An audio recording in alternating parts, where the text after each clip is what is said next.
Like I started off, family, it don't matter what your religion is, because it's not about that. We gotta come together no matter what. We gotta help each other no matter what. If we don't, then our whole civilization, all of our people of color, will be destroyed. And that will be the first time in history that it ever happened. As we're about to read in the story of Exodus, it starts talking about how the oppressor had made a plan to destroy all the men in Israel. But we already know that they got a plan out here to destroy all the men. The story in the book of Exodus is very much like the story of today's time that we're going through today.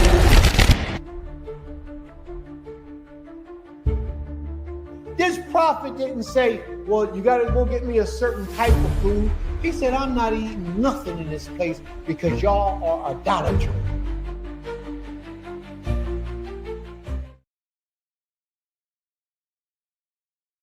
Shabbat Shalom, family. Shabbat Shalom. May the Most High be praised. Toda Rabbah, Toda Rabbah, Toda Rabbah. All right, today is a very, very, very, very special day. It's Chag Sukkot. And we are Beulah Land at Temple Kipharim. And we are going to begin the portion of our celebration to keep this day holy to the Most High. Class won't be too long today, family. Just long enough to give you a primary understanding of what the Feast of Booths is all about. Most people don't know. Well, a lot of people don't know. Well, let's just say everybody don't know. Well, we got to keep in mind that there's a lot of new people in this walk with us. A lot of new people are around in our walk, and they don't know and don't understand what these holy days are all about. And a lot of people just do it because it's the thing to do. Their class is doing it or their spiritual leader is doing it. But a lot of people really don't understand what it's all about. So therefore, we have to take the time to explain. We have to take the time to explain what this holy day is all about. And let's not assume that anybody knows because we know. And let's not just assume that everybody should know because we've been in it for a long time. It's beyond that. It's way beyond that. It's a simple fact that a lot of people get into Israel and their teachers are not teaching them properly. Their spiritual leaders are more concerned with numbers as opposed to proper information being given out. I'm just trying to get everything set up now, so please forgive me for me looking off to the other side. All right. Yeah, a lot of people, their spiritual leaders is more worried about numbers than they are teaching truth and teaching the Most High's word. But that's not the way it's supposed to be. What we're supposed to be worried about is the amount of information that we are feeling in the minds of the people who are trusting us to lead them into the truth of the Most High. Wow, it's pouring down raining now. Pouring down raining. And we got all these tents set up out there. I got one tent with no cover on the top. I know it's going to be wet, but it's okay. We're going to let it get wet. We'll sweep it out later. May the Most High be praised.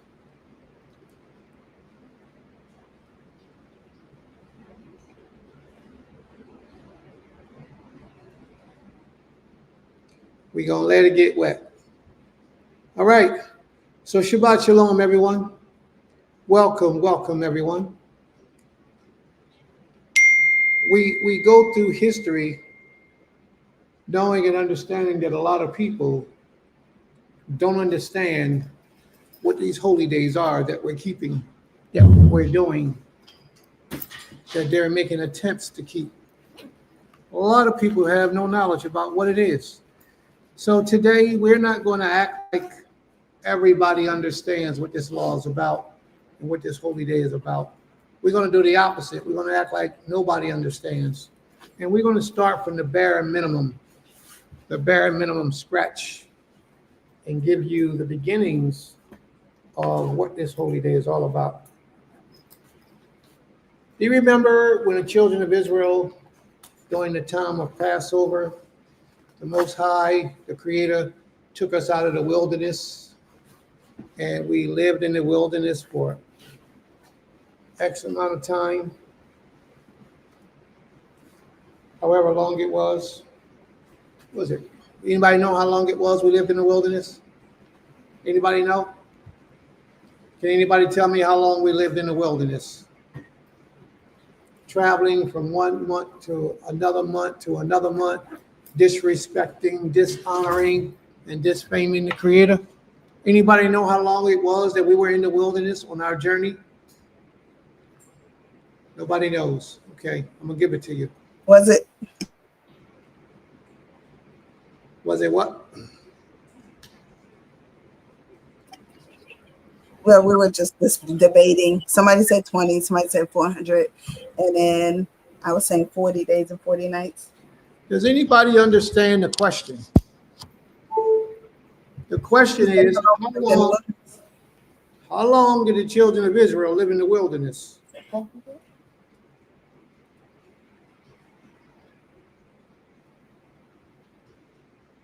How long did the children of Israel live in the wilderness because we would not obey the Creator? Well, our guess is 400 years. 400 years? Yeah.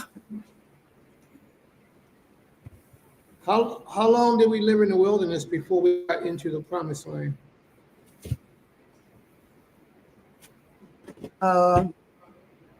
40 days and 40 nights. So that's only 40 days. We lived in the wilderness for 40 days? No, that's what I said, 400 years. So, but you said before we got to the promised land. Before we got to the land of Canaan, how long did we live in the wilderness?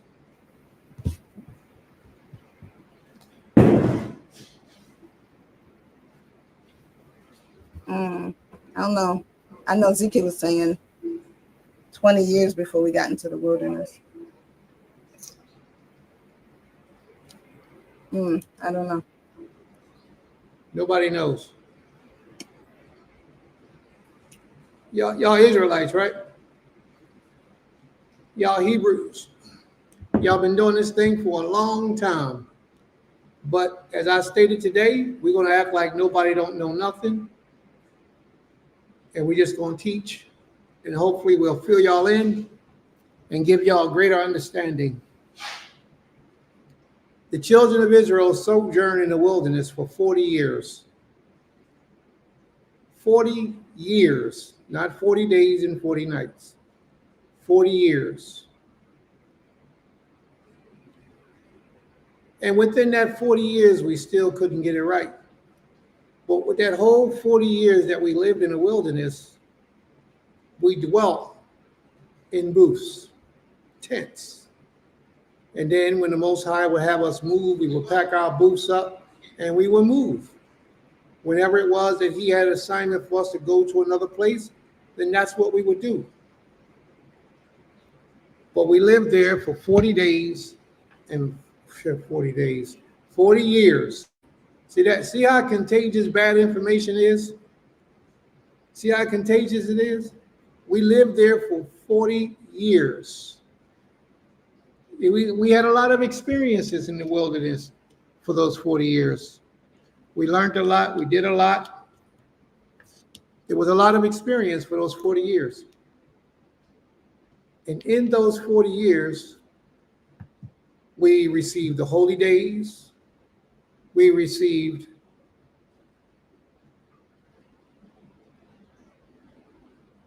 information from the Creator explaining to us how he wanted us to serve him, how he wanted us to worship him and honor him. We received the commandments of the Most High. He gave us all of the commandments, 613 supposedly, quote unquote. All of these things came to us in the wilderness, on our journey in the wilderness, and we dwelt in booth receiving all this information.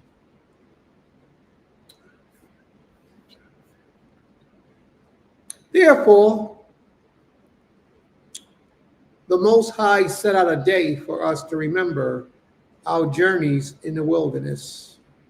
You know, children was being born, people was dying, we were burying people along the way, people was coming in trying to kill us, destroy us, hurt us, or harm us, and we would fight back and we would win, and then we would conquer nations. And we did all this under the leadership of Moshe for 40 years. We received the 10 Commandments at the foot of the mountain during those 40 years. There were so many things that the Most High always wanted us to remember what took place during those 40 years that we lived in the wilderness. So he established a day. It's called Feast of Booths, or some people call it Tabernacle. Feast of Tabernacle, some people call it. But the Hebrew word for it is Sukkot. Sukkah means booth. Feast of Booths. And we're going to read about that feast in the book of Leviticus, the 23rd chapter. So let's go. Leviticus chapter 23. Let me know when you get it. Leviticus chapter 23.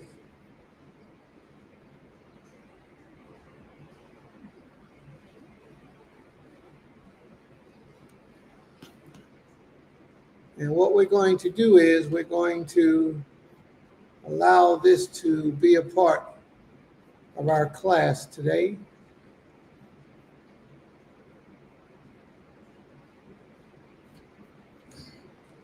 And we're going to bring it up on the screen.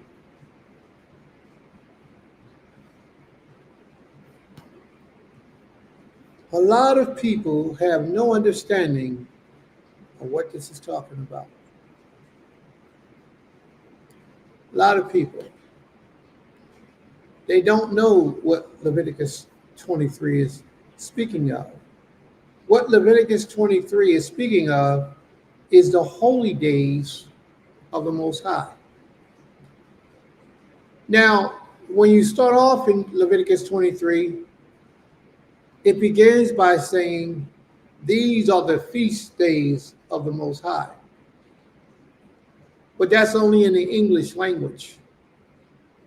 And therefore, everybody think that these days that we're reading about in the 23rd chapter is all about eating food. And it's not. And you get confused because the Christian writers who translated the book put them down as feast days. Let's go to first verse. All right, 23 and 1. Let's go there, 23 and 1.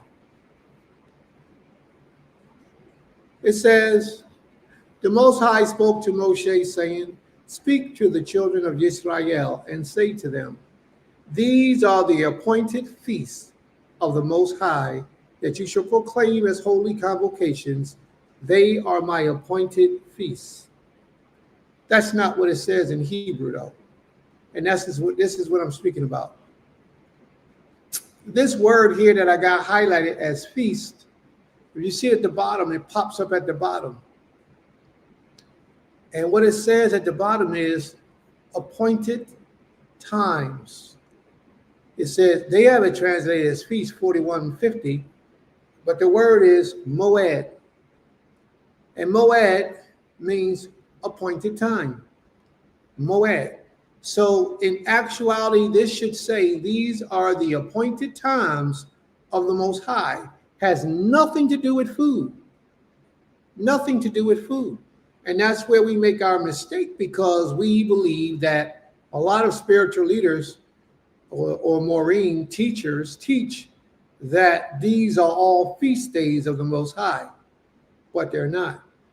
Now keep in mind, this says feast. Feast denotes food, eating, pleasure, having fun, running around, having a ball, playing music, dancing, singing, having joyous occasions. And that's what we think this is saying, that everything we're about to read about is about those things, but they're not. Matter of fact, the very first one on the list contradicts those things. Here we go. These are the appointed times of Yod-Heh-Wah-Heh, Yotzer, the Creator, the Master, that you should proclaim, that you should call, that you should shout about, that you should lift up your voice and make known that these are holy convocations, holy convocations. This set apart time, this appointed time is holy convocations, where the people are commanded to all come together and have a holy reading, a holy assembly, a Mikra Kodesh. Kodesh being holy, Mikra being reading, assembly, congregation coming together in appointed times. And then he says, these are my appointed times, appointed times, Moedim. The very first one on the list is the weekly Shabbat. Now, where on the weekly Shabbat are you commanded to have a feast before the Most High?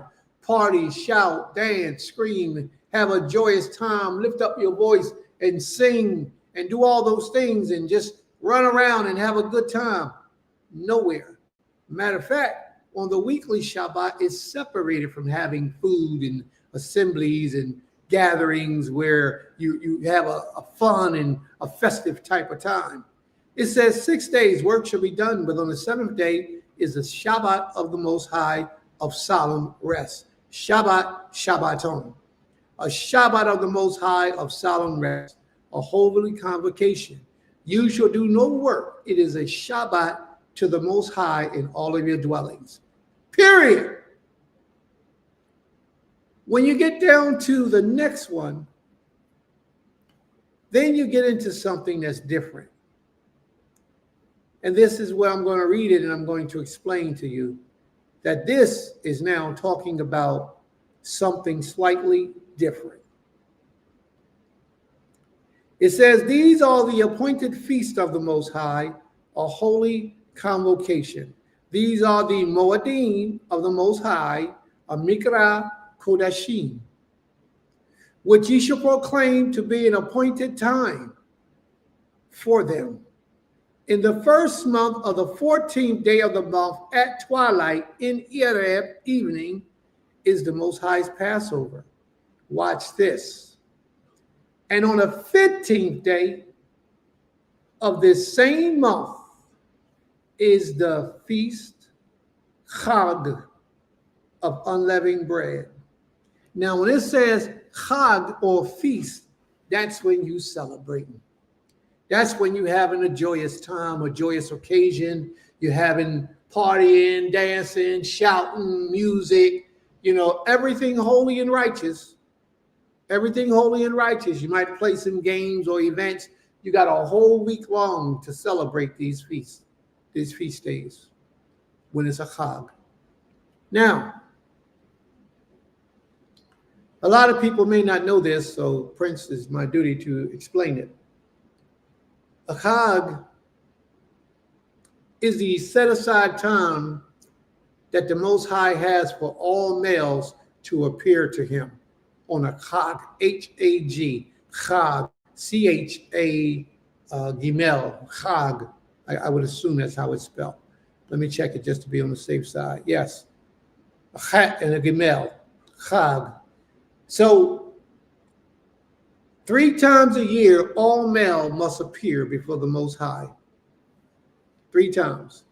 And this is the very first time, the Feast of Unleavened Bread. Now, the Feast of Unleavened Bread and Pesach go hand in hand. They go together. The Pesach meal and the Feast of Unleavened Bread. We usually take those 2 things at one time. Now, I want you to know that the bitter herbs and the lamb, bitter herbs is a part of the Feast of Unleavened Bread. The lamb is a part of the Passover meal. You bring those 2 together And that's why the two of these are mentioned here. Again, I told you I'm going to talk to you all like you don't know nothing, like you're brand new, because I think that that's the best way to get this message across to the family. You bring those two meals together, and we have what we call Passover and the Feast of Unleavened Bread. Now, Passover. Passover is done on the 14th day of the month, or the first month, at Eve. The Feast of Unleavened Bread is done on the 15th day of the month. So if the Creator said that the Passover is to be done on the 14th day of the month at Eve, and he also says that, as you just read, on the 15th day of this same month is the Feast of Unleavened Bread. But you're commanded to eat unleavened bread from the 14th day at sunset, then what is he telling you? He's telling you that the 14th day at sunset begins the 15th day. How is that so difficult for so many people to get to understand? If the Creator said on the 14th day at Eve is the Passover, and you shall eat it with unleavened bread, but he says you can't have the unleavened bread until the 15th day, but you eat it all at the 14th at Eve as he commands, then that lets you know that the Creator views the day beginning at sunset, or akare evening, after the evening. And that's what he just got finished saying.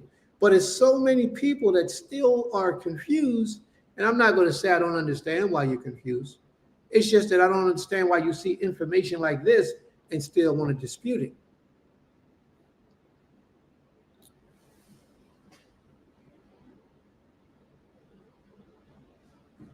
Just give me a second, please. Coming in? We're having studies? Yes, 2 o'clock. 4? 2 o'clock. We're having it now.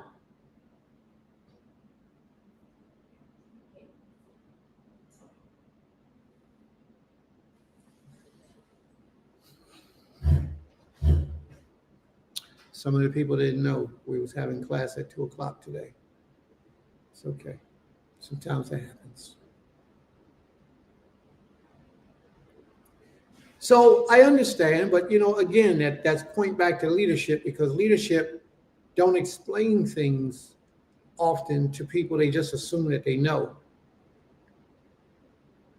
And when you come into this way of life, usually the practices that your leadership is teaching you, you accept and you defend as if it's the truth. But you should do that. You should carefully research everything. You should first pray to the Almighty to give you understanding. Then you research what you have been taught to verify its factual correctness. Most of us don't do that. When we come in, we got a spiritual leader, whatever it is that he explains to us, we accept. And we've been in that for 30, 40 years, and we just believe it. And most of us don't question simple principles like when the day begins, or which day is the actual Shabbat day. It's a lot of information out here in the streets that we need to separate ourselves from and go on a fast and a prayer journey with the Creator and try to get him to explain to us the truth or the reality to some of these questions or these differences, because we have them.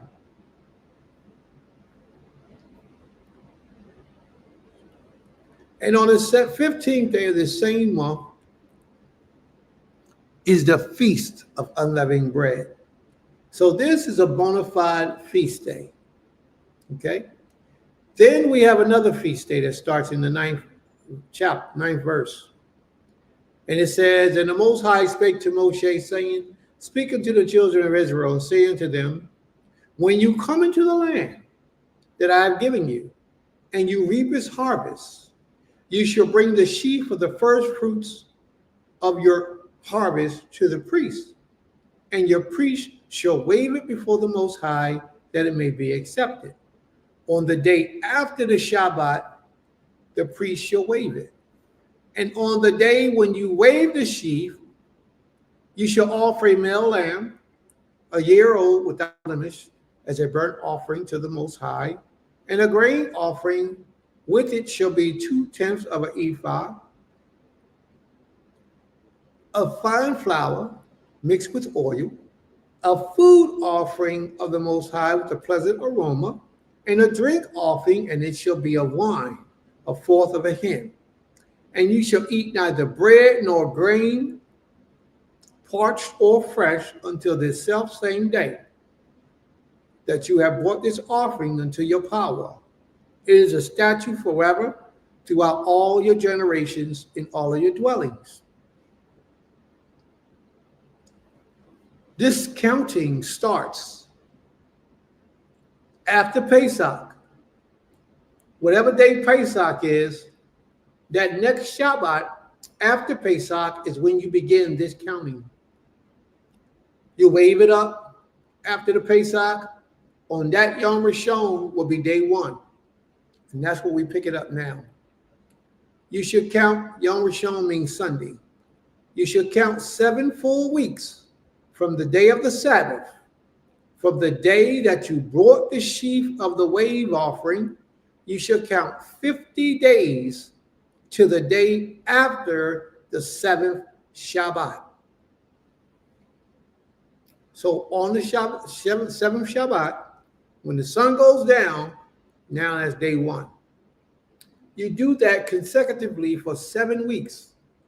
And then when the sun go down that 7th day, which will be 49, that next Yom Rishon will be day 50. And that's the day that you have this celebration here we call Feast of Weeks. Feast of Weeks is another holy day that all males were to appear before the Creator. You shall count 50 days, and the day after the Shabbat, then you shall present a grain offering, a new grain to the Most High.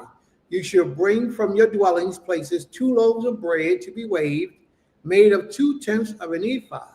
They shall be of fine flour, and they shall be baked with leavens as first fruits to the Most High. And you shall present with the bread 7 lambs, a year old without blemish, and 1 bull from the herd and 2 rams. They shall be burnt offerings to the Most High, with their grain offerings and their drink offerings, a food offering with a pleasant aroma to the Most High. And you shall offer 1 male goat for a sin offering, and the priest shall wave them with the bread of the first fruits as a wave offering before the Most High with 2 lambs. They shall be holy unto the Most High for the priests. And you shall make a proclamation in that same day. You shall hold a holy convocation. You shall do no ordinary work. It is a statute forever in all of your dwelling places throughout all your generations. Oftentimes you'll meet people who will say to you, we can't keep the Shabbat because we're not in the land. The Most High knew we wouldn't be in the land at a point of time in our lives, but yet he told us to keep these days. It is a statute forever in all your dwelling places. So that means if you live in America, that means if you live in Israel, that means if you live in Pakistan, that means if you live in China, no matter where you at, you are to keep these days as a memorial wherever you are. And when you shall reap the harvest of your land, you shall not reap your fields right up to its edge, nor shall you gather the gleaning after you harvest.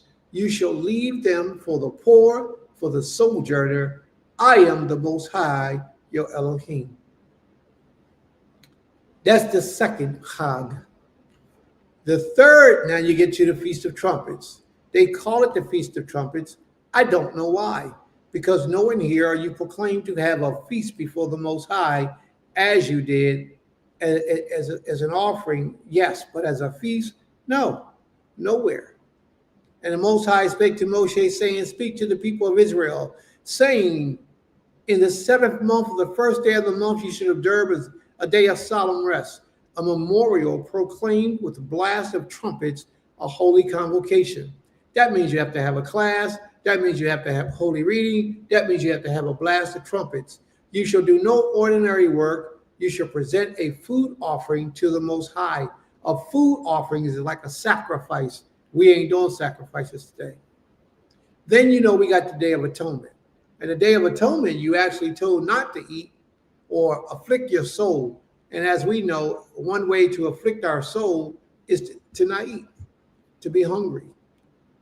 So therefore, we understand that to be exactly what it is, an affliction. Right? So we know the Day of Atonement is not a celebration. It's not a chag. But they call it the Day of Atonement. So now let's go to the Feast of Booths. I got some clove in my mouth that I'm chewing on. A little piece went down my throat. Please forgive me. And the Most High spake unto Moshe. Now this Feast of Weeks, Feast of Sukkot, is exactly, they call it Feast of Booths. But it's not booths, it's Sukkah. And Sukkah means booths in Hebrew. And it's not a feast day at all.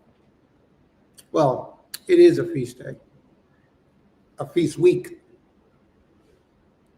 And the Most High spake to Moshe, saying, speak to the people.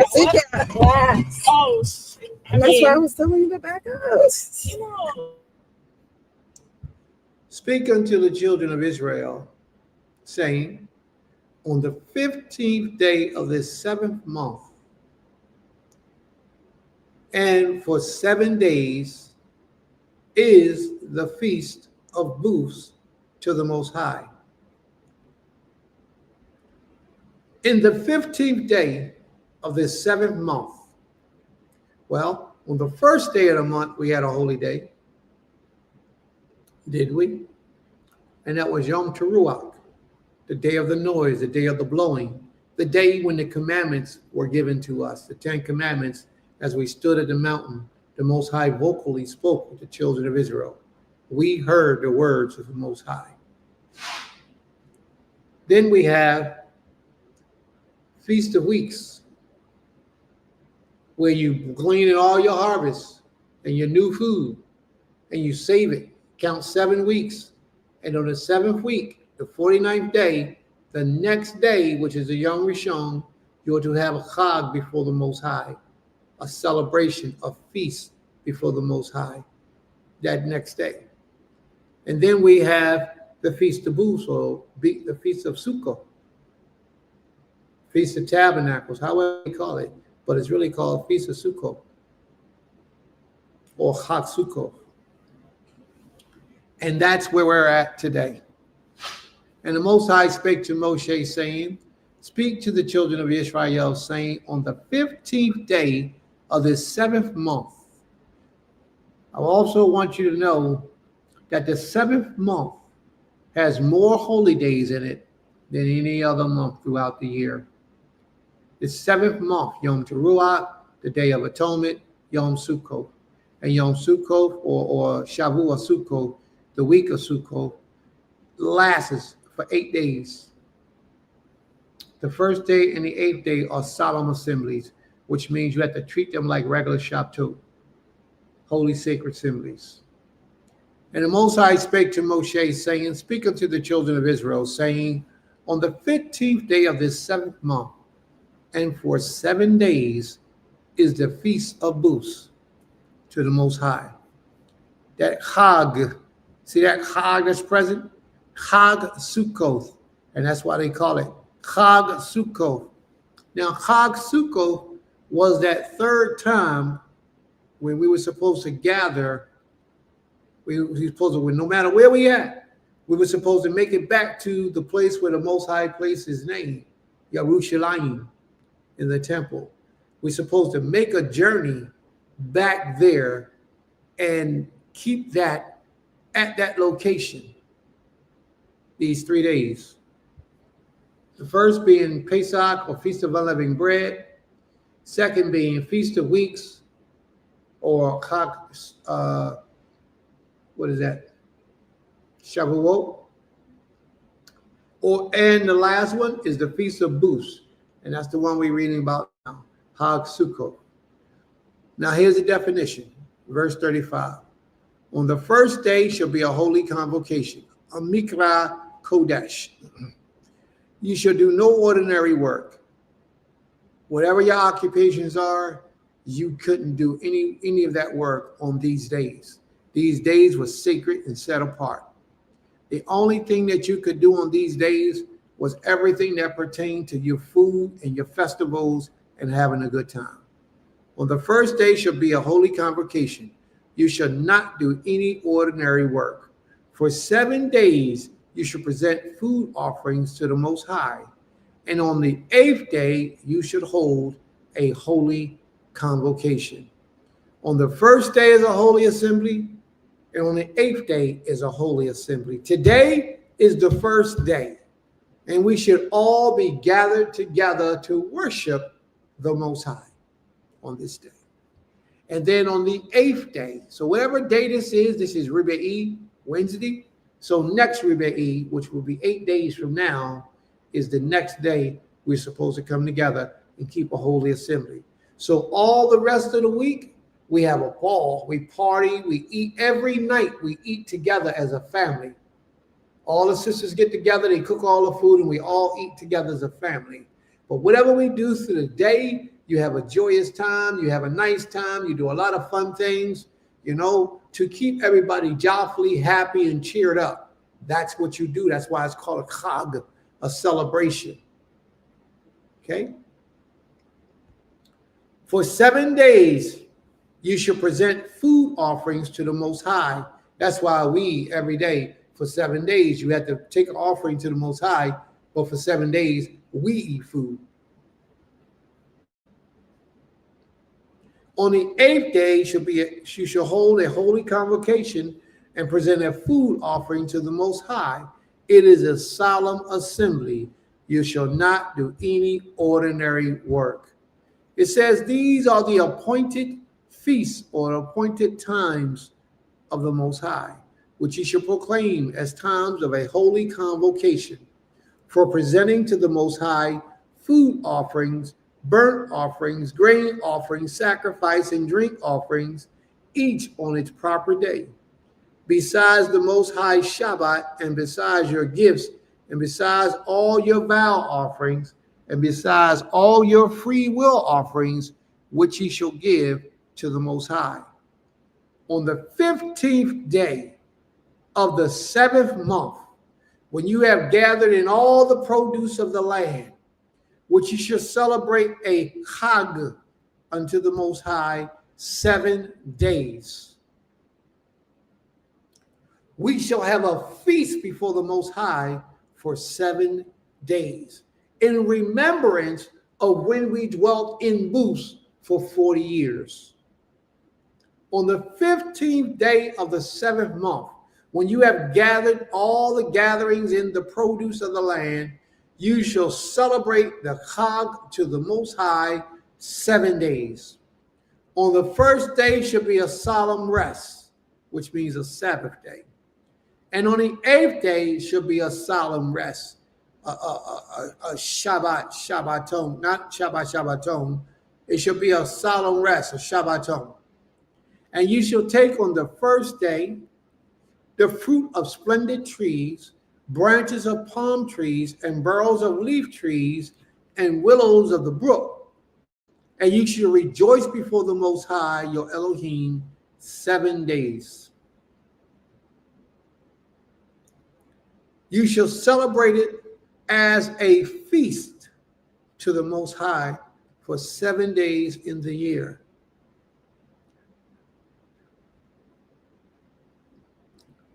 It is a statute forever. For how long? Forever. And only where? Throughout all your generations, you shall celebrate it in the 7th month.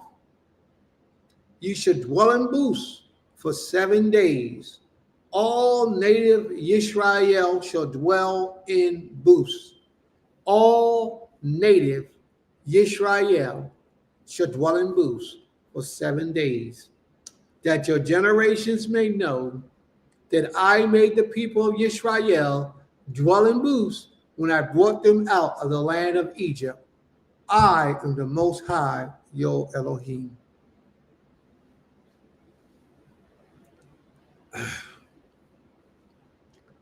Thus Moshe declared to the people of Israel the appointed feast of the Most High. Are there any questions, family? Are there any questions? Are there any questions? All right. We're going to go to the book of Deuteronomy.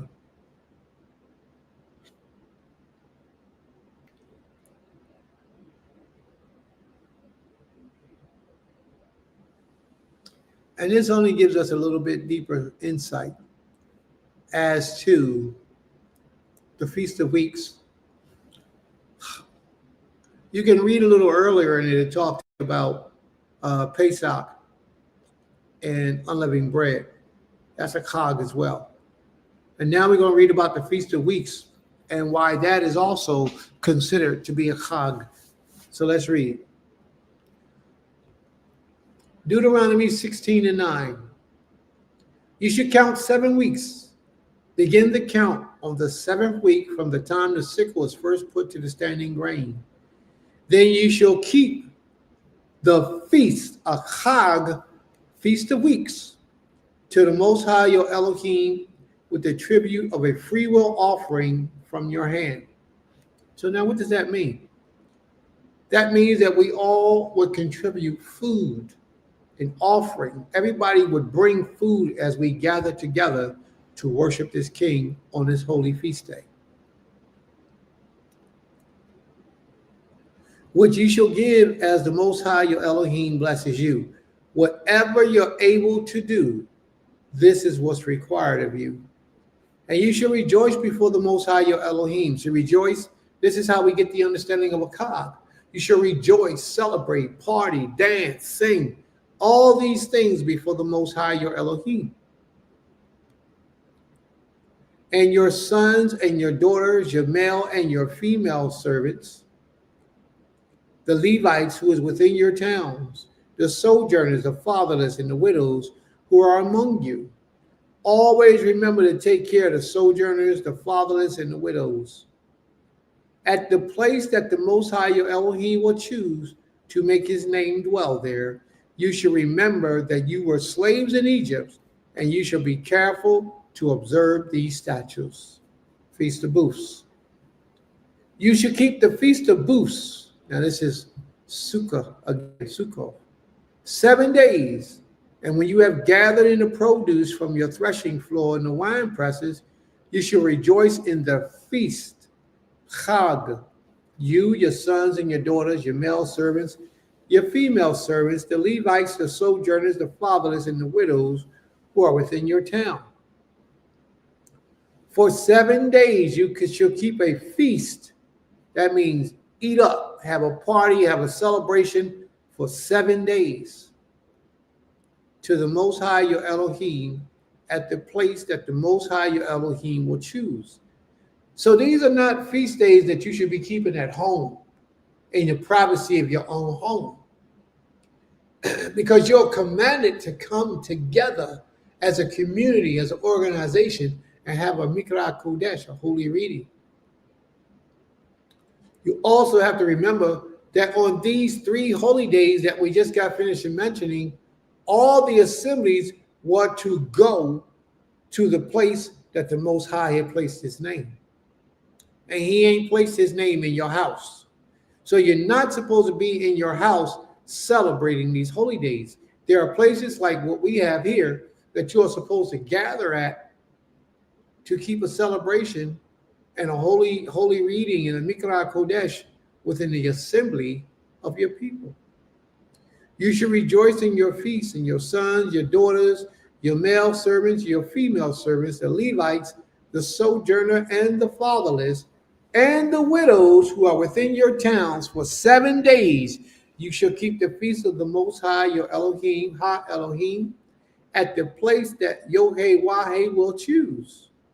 Because Yod-Heh-Wah-Heh, your Ha Elohim, will bless you in all your produce and in all the works of your hands, so that you will be gathered together, all together, joyfully. Come on.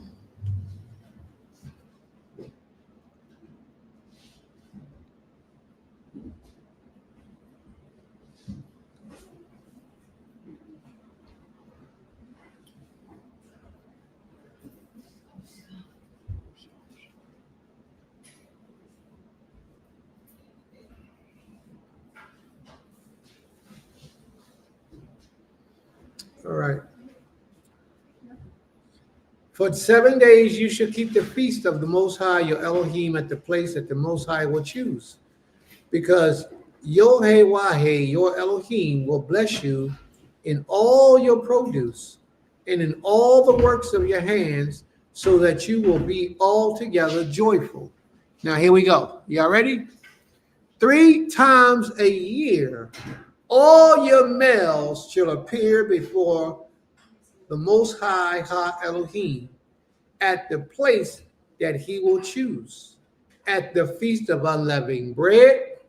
Notice he didn't say the feast of Passover. He says the feast of unleavened bread. Passover and unleavened bread is one event. Can you close the door, please? So many people don't understand that. Passover and the feast of unleavened bread is one event.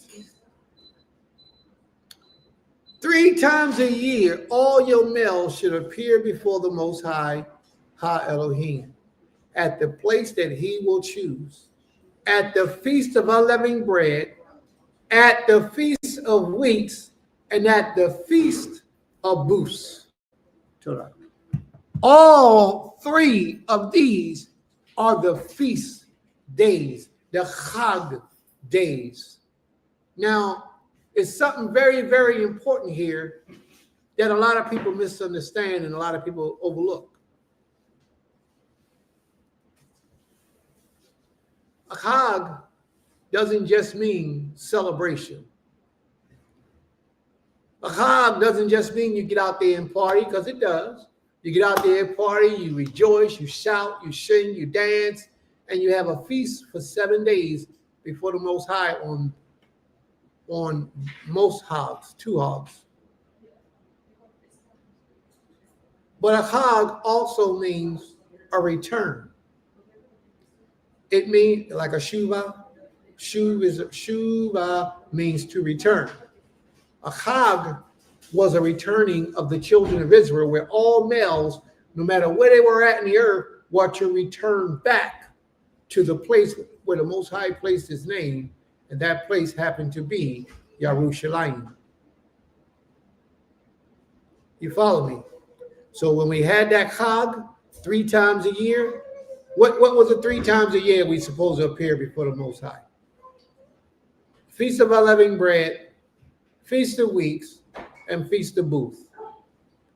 We were supposed to return back to where the Most High placed his name and keep these 3 times a year. So that Chag was symbolic of a return, a Shuvah. What do you mean, Prince? The Muslims understood that. And the Muslims took the term Chag and made it Hajj. And in their vernacular or their language, a Hajj was when they make pilgrimage from wherever they were in the world back to Mecca, their capital. They got that from us. But we don't even do it. What the traditions that they still keep. Every man shall give as he is able. Do you understand that part there? That part there is so significant. Every man shall give as he is able. According to the blessings of the Most High, you shall give as he has given you. So why do I point that out as being so significant? Because we, the communities of Israel today, when they have a holy assembly, they have what they call feast fees. And they set an amount, 100, some of them 150, all depends on the size of the congregation and the community and all that they're doing. They set what they call feast fees. We don't have feast fees here at Beulah Land Temple Kepharim. We have offerings. And the offering is whatever the Most High allows you to be able to give, that's what you give. So ours are more in alignment with the Most High's will than most people that we know of. Most people will put before you a set amount. And when you fall short on coming up with that amount, they will just tell you you can't come. Or you can't eat. Or you can't be here. And I've seen this so many times, and I've heard it so many complaints from individuals who the Most High hadn't blessed them that year to be as fortunate to have enough money to travel from one city to the other city, or one state to another state, and then have enough to pay the feast fees and then get back home again. So what happens is when you're not able to do it, then what you do is you find places that are really doing what the Most High has in the law, and they just accept offerings. They don't put that burden, that pressure on you to come up with this certain amount of feast fees. And if you can't afford it, then you look like an outcast, and you could have been there, a member of that place for 15 years. And all of a sudden this year you had a bad year. You couldn't afford it. You tell your spiritual leader or the head of the congregation, I can't afford it, bro. And they tell you, then you can't come. Then something's wrong with that leadership. You pull this scripture out and you show them that every man shall give as he is able, not what you are requiring. And that's a difference, a distinct difference. So may the Most High be praised. May the Most High be praised. So that's it for our reading for today, family. That's it for our readings. And we set out what the Feast of Booths is, what it is, and how it should be kept. So at this time, we're going to see if there are any questions in the room. If anybody have any questions, then please post your questions and we'll try to answer it the best we can with the correct answer, of course. Are there any questions? Did you have a question, Ima? Only that I wanted to send this out to some folks so they can see it. Well, there's a share button on your page. Are you on YouTube? Yep. Then there's a share button down there. You hit that share button.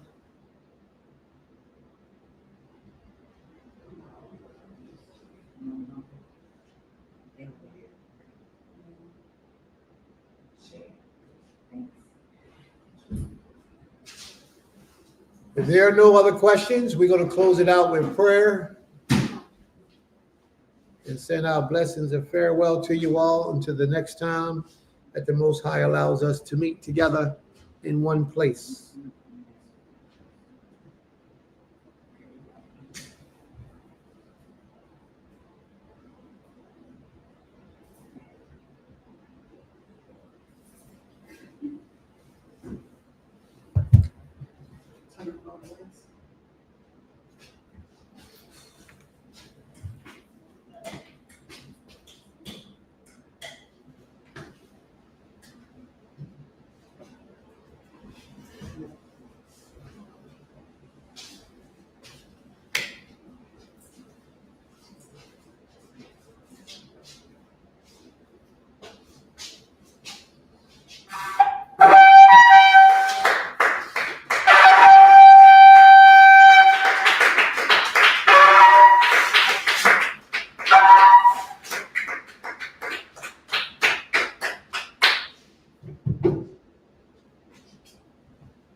Our sovereign power, Most High King of all creation, we humble ourselves before you, and we pray for permission to approach unto your throne.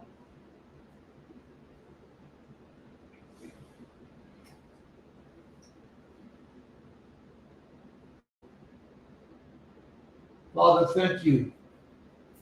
Thank you for all that you do for us, all that you have done, and all that you will do. We just want to keep all areas covered.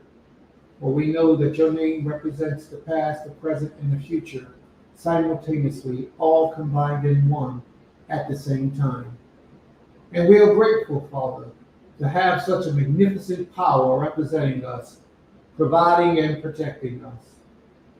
Father, we are here on this day, Yom Sukkot, that you have blessed us with. Hag Sukkot, that you have filled our spirits with joy and happiness and appreciation. For there are so many souls that are not here on this day that once were. We pray that wherever you have taken their essence, that you allow them to magnify you greater than they ever had while they were here on the earth. For you are truly worthy of all praise. Thank you, Father, for the time that we got to spend with them. The laughter, the joy, the happy times, smiles, even the disappointing times when they upset us. We are grateful, Father, for every waking moment that you have allowed us to be blessed with their presence. All praise, glory, and honor belongs unto thee. Father, mighty one on high, we know that there are a lot of us who are here today that won't be here next year, or the year after, or the year after. So allow us to count each day as a day of happiness and appreciation. Allow us to learn to enjoy the company of those that we have in our assembly as we walk before you, as we praise you, as we worship and honor you. Allow each and every man and each and every woman to have the proper respect for their fellow brothers and sisters. Forgive us of our iniquities and our sins, because they be great. Correct us of our errors and our wrongdoings, and give us the opportunity to stand righteously before you once again. For there is no power like you, not in the heavens above, nor the earth beneath, not in the waters underneath of the earth. Truly you reign supreme in all dominions. And we like sheep are ready to obey your every command. So instruct us in the proper path, Father. Lead us in the way that we may serve you and teach others to do the same. Guide us, heal us, protect and bless us. For the road is dangerous. But with your blessings and your protection, your might and your guidance, we shall be successful. So allow us to enjoy this beautiful week that you have blessed us with. Shavua Sukkot. Allow us to enjoy it, O great King. Every day, allow there to be something new that we can be excited about, that we can speak to you about and thank you for. Keep all harm, hurt, danger, evil, and wicked things away. And really, really penetrate the souls of our people so that we will learn to build together, to work together, to worship together, to honor you together, to live together, and to be as one man in one mind, walking in your truth forevermore. For great art thou, Abby, and great are thy wondrous works. The whole earth is full of your glory. All praise, glory, and honor belongs unto thee, the mighty one of Israel. And we all say, Todah. Abby, Todah. Thank you.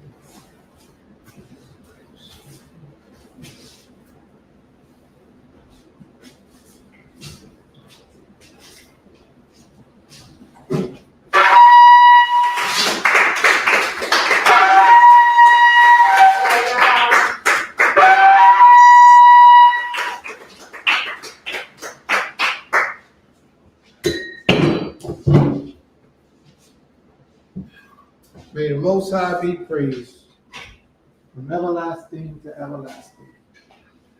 EST.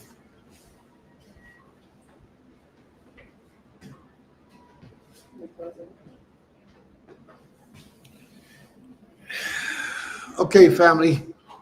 The last day will be next Ribbon E, next Wednesday. The last day will be next Wednesday. Next Wednesday at 2 o'clock, we'll be back here again, Creator willing. We'll be back here next Wednesday at 2 o'clock for the closing class. May the Most High be with you all. Shabbat Shalom Lechem. Beulah land at Temple Kefar Yim. This is for the people in the front and the back. Going through the day. We had a lot to do. You know you got a lot on your plate. We are Beulah land at Temple Kefar Yim, a community, a school, a family of faith working to build something greater together. Our mission is simple but powerful: to restore, to teach, and to grow. Here at Beulah land, we bring together the vision of Temple Kefar Yim with hands-on action. Stop it, you got it, yeah, you got it. Through our Goshen Hebrew Academy, we teach our children the Hebrew language, history, and principles that ground us in our faith. We celebrate Shabbat services and holy days with joy, keeping our culture and traditions alive for generations to come. Our work also reaches beyond the classroom. We focus on community growth, agriculture, training, and safety, building a place where families can learn, worship, and thrive. The name Beulah land comes from scripture, representing covenant, renewal, and a people restored to their land and purpose. That is exactly what we are doing here, restoring faith, culture, and community life. But we can't do it alone. If our mission speaks to your heart, we invite you to support us. You can give through Cash App or PayPal at Build Yisrael, or learn more at www.GoshenHebrewAcademyTempleKefaryim.org. Feel free to contact us at BeulahLand@TempleKefaryim@gmail.com. You can also subscribe to our YouTube channel and even become a member to stay connected and help spread our message of faith and restoration. Change up in a minute, as fast as change clothes out the cleaner.